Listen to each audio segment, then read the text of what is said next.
So yeah, I'm just going to minimize you here. All right, cool. So this lesson is all about compounding interest, Yeah.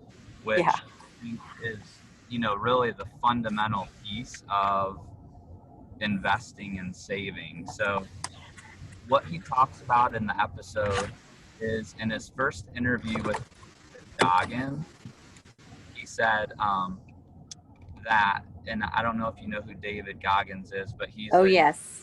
I Navy read that who book. had people. So he has said to Ben something that kind of stuck with Ben, and that is that he realized at some point that no one was going to come and save him. Mm-hmm.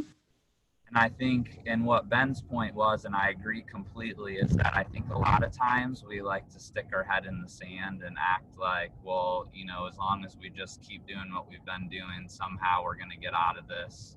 Somebody's going to come along and do something or whatever. And the reality is we just have to start taking action. It's and we have to save ourselves. And I think the biggest way that we do that is by educating ourselves on money. Mm-hmm. It is interesting, and I've never heard this before I started listening to this series from Ben Kinney, but it's really true. You know, from Gary Keller and all the leadership books and the real estate books and all these people actually dive into like the truths of rules.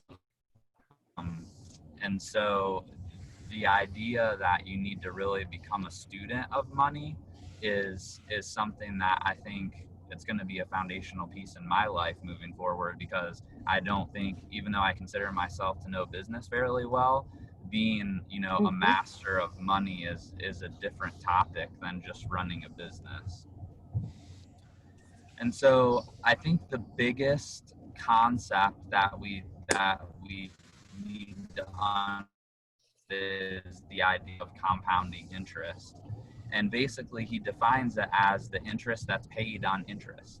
So put in maybe a different way, it's reinvesting the interest instead of paying it out. So all too often when we get something, when we make money off of another something that we've done, we just spend it on something else instead of reinvesting it. And so the idea of compounding interest is to actually continue to make money on the money that we've made off of that initial investment. So he uses the example of $1,000. If you invested it at a 10% return annually, that would earn you $100, right?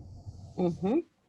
So most people will spend the extra, but if you left it in the account for another year and earned another 10%, that's now $1,100 instead of $1,000.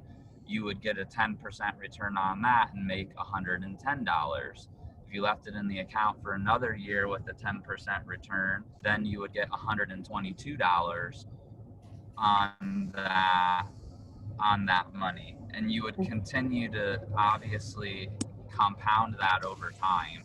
And so he used the example, he had bought a small share in Berkshire Hathaway, not the real estate company, but the investing company that Warren Buffett owns, which got him the opportunity to attend the shareholders meeting. And so I think he did that just so he could attend a meeting with Warren Buffett. And so Warren Buffett said at the meeting something that was really crazy. He said if he had invested 10 in Warren Buffett, I don't know how old he is. I think he's in his 80s though. If he had invested $10,000 at 16 years of age into an index fund, which would be a fund that was just split up between all the different companies of the S&P 500, so the 500 largest companies, how much do you think it would be worth now at his age if he never touched it? It was millions, wasn't it? Isn't that what they said? $51 million. That 50, yeah. Wow. Crazy. So you're going to put Like, 10,000 each of your kids. That's exactly what we talked about, though. Like, Yeah. what would happen? What trajectory? Mhm. What would happen if you saved 10 grand for each kid over the 10 years of their life, and they had 10 grand in there at age 10? What Mhm. would that look like? Crazy. Craziness. Yeah. So the two that make the biggest difference around the idea of compounding interest are the rate of return, and then also the length of time it's invested. And so one of the things he talked about is the biggest downside, or the biggest problem that people have with their 401ks, because realistically 401ks are the same way, but the problem is that we've changed the laws to allow people to pull out money for a down payment on a house.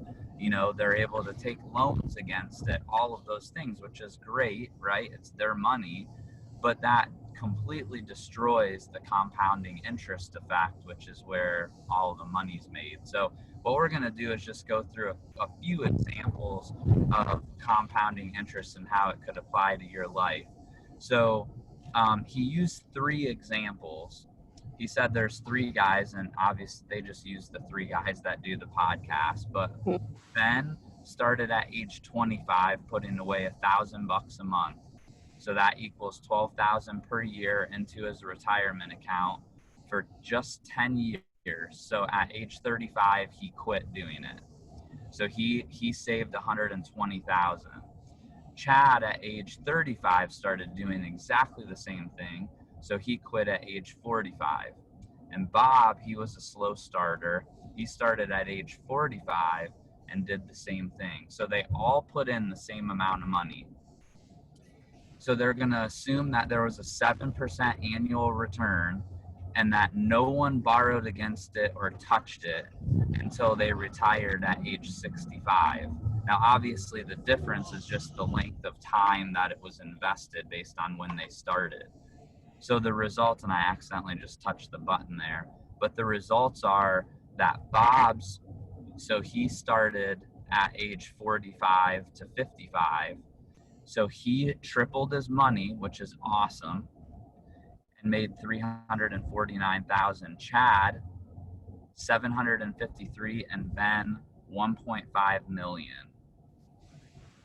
Now that is just insane at the difference in the dollar amount of that the exact same amount of money produced just based on how long it was invested. So theoretically, for example, Chad, who started investing at 35, Ben, who started investing at 25, he could have done all the same things that Chad did from 25 to 35 with his money that was causing him not to invest in his retirement once he Mhm. was 35, which is still relatively young. Mhm.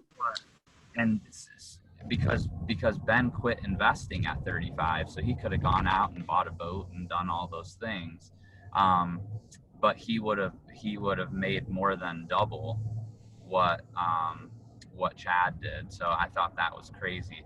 Do you guys Mhm. have anything to add? I think I saw that Teresa finally made it back. How are you, Teresa? I'm great. I love this. Good. I love this. Is awesome. Yeah. So Hi, Dad. the Hello. the podcast, I think at this episode it's only like 35 minutes, so it's Yeah. definitely good to listen, but it's also, I kind of like having the visual. I actually enjoyed writing it down for myself as I listen to it, just because for me that's more powerful seeing it on paper. But yeah, it's pretty crazy. So so some additional examples. So the only thing, like we talked about, that we can change when we're investing is the amount that we invest, Mhm. or we can also change our rate of return. We obviously can't change our age. So once you're 35 or 45 or 55, if you want to start investing because you haven't before, you would just have to change the amount that you invested, or your rate of or you could change what you're investing in, which would then change your rate of return. 1 second, we're having a charging our Nintendo Switch breakdown here. Oh. All right, awesome. So that being said, look at this one. So if you at 35 would have, if Chad, who started at 35, would have just kept investing instead of just investing for 20 years, he at a 7% return, so he would have invested $12,000 a year for 20 years. He would have been at he would have invested 765,000, or no, I'm sorry, he would have made 765,000. But if he invested for 30 years, he would make 2.27 million. So if he could figure out a way to keep investing up until he was 65 versus quitting at 55, if you would at $1,000 at 15%, so a little over double the return, you would take over 30 years that amount of million, just depending on what you invest in. So obviously that's a huge difference. So the average return,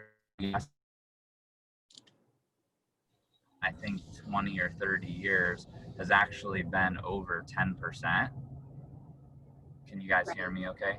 Yeah, I think that point's kind of important too. It's hard to get a 15% return sustained, right? It is. It is hard to get a 15% return unless you're investing in real estate, but we'll get into that in a second. So at 30 years old, if you put $1,000 in one time with a 10% return, you would have $20,000. If at 40 years old, you put in at 40 years, it's not 30 years old, sorry, for 40 years. So if you put $1,000 in and didn't touch it for 30 years, at a 10% return, it would equal $20,000. If for 40 years, it would equal 53,000. For 50 years, 145. And if your grandparents would have been so nice as to invest $1,000 in the S&P 500 100 years ago, you would have 21 million. And the purpose and what their point is of this example was that the time is the biggest thing, and you're experiencing, because of compounding, your biggest opportunity happens in the final years. And so the longer that you can not touch it, the better off you're going to be. But still, a 10% return is still pretty strong. And again, so they use the rule of 72 as like a rule of thumb in order to figure out how quickly, and the rule of 72 just figures out how quickly you double your money. So if you take, and I thought I had a couple of examples, let me bump to the next. I guess I didn't. But if you take 72 and divide it by your rate of return, that's going to tell you how quickly your money is going to double. So if you have a 10% rate of return, then your money is going to double every 7.2 years. So you can kind of see how the value of your rate of return is going to matter. Obviously, if you're getting a 5% rate of return, then it's going to take 14.4 years to double. So that's pretty significant, your rate of return. So Teresa, to your point, obviously getting 15% rate of return consistently is absolutely difficult. However, here's the reason where a lot of people get hung up on real estate. And obviously there's more variables that go into real estate, because you can suffer losses in ways that are less likely to happen when you're diversified in the stock market. But if we take real estate and we just go off of the fact that real estate grows by the total value of 4 to 5% per year, if you're paying cash then obviously you're subject to that 4 to 5%. But most people don't pay cash for real estate. They actually put down, obviously if they're an investor, they're going to put down a minimum of 20% in most cases. But sometimes people, if they're owner occupants, like if both of you guys have younger kids who now could buy real estate, what would it look like if over the next few years they bought a house every single year and put 5% down, and every year they just moved and they would rent out the house that they lived in between now and the time that they got married? They just saved enough for a 5% down payment every year and moved every single year, just like they would move apartments.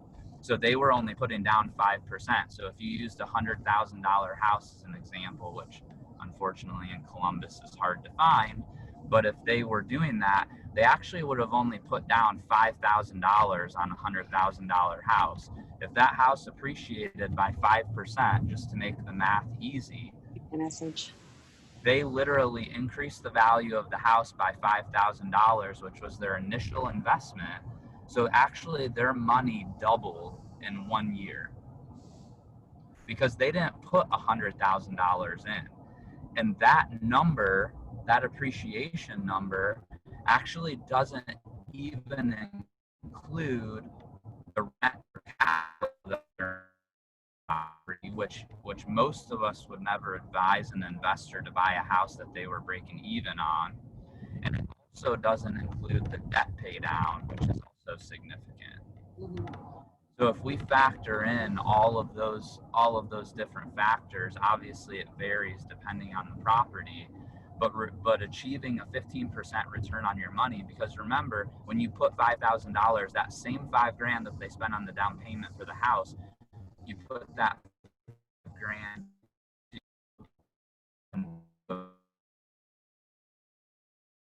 you're only 10% on that $5,000. So that same $5,000, you're only earning, what would that be? $250, right? Is that math correct? Yeah. Okay, cool. So the difference is on that same $5,000, you're earning $250, or even if you get the 10% return, you're making $500 versus that $5,000 on your $100,000 home purchase makes you 100%. So does that all make sense? And shoot holes in it, Teresa.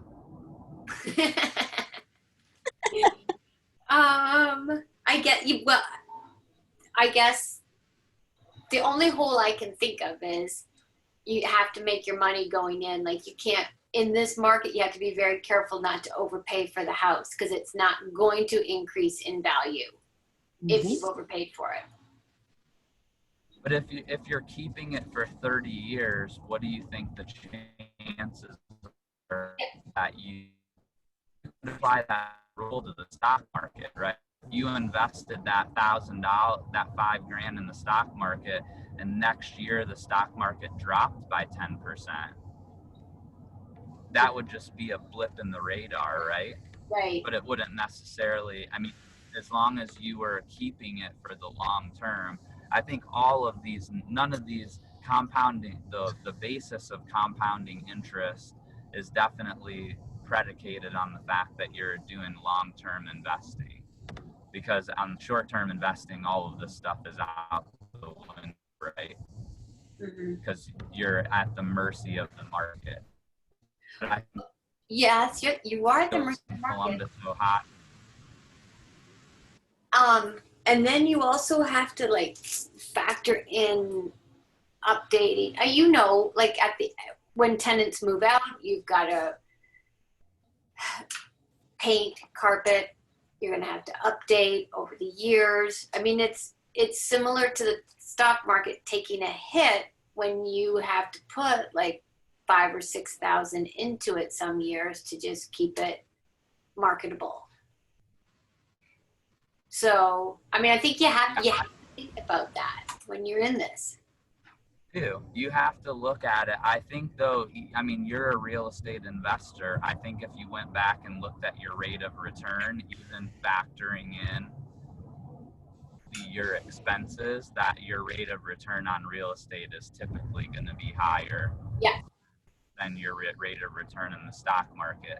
Now, obviously, just like in the stock market, the more diversified you can be, the better off you're going to be, because you are going to have those situations on one property where this year you have to put a new roof on it, and that one property is going to just going to look terrible this year. But I think when you factor in the tax benefits of owning real estate, along with the cash flow, along with the appreciation, if you're paying cash for property, much harder argument to make. But if you're investing, if you're leveraging your money through mortgages, it's definitely something that is strong. Oh, especially right now. Holy smokes. Oh my goodness, I know. I wish you could find stuff to invest in right now.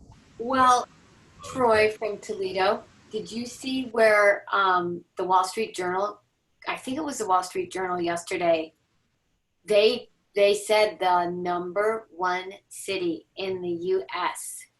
to invest in right now is where?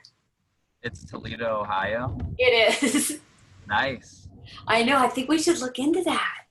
Yeah, I know a couple good agents up there. There's it's been kind of creeping up the list due to rental prices versus the cost of real estate. So that's a good. Well, and the article pointed out one of the reasons it's good is because international investors have not really picked it up on the radar yet. So yeah. You're not dealing with a lot of bigger companies. There's still just a lot of single people in there investing. I'm going to start looking into it. Don, do you have any connections in Toledo? I do. I have a really good agent, so I can shoot you over her info. Who is it? Her name's Heather Smith. Okay. But yeah, she's really she's been an agent for a really long time, and she's helped our family, and she's her and her husband own a business. They actually own a salvage business. Oh wow. As well as he sells quite a bit of real estate. But she understands investing. I think they own a bunch of property too, but I'm not 100% sure on that. Okay. All right. I'm gonna look into you.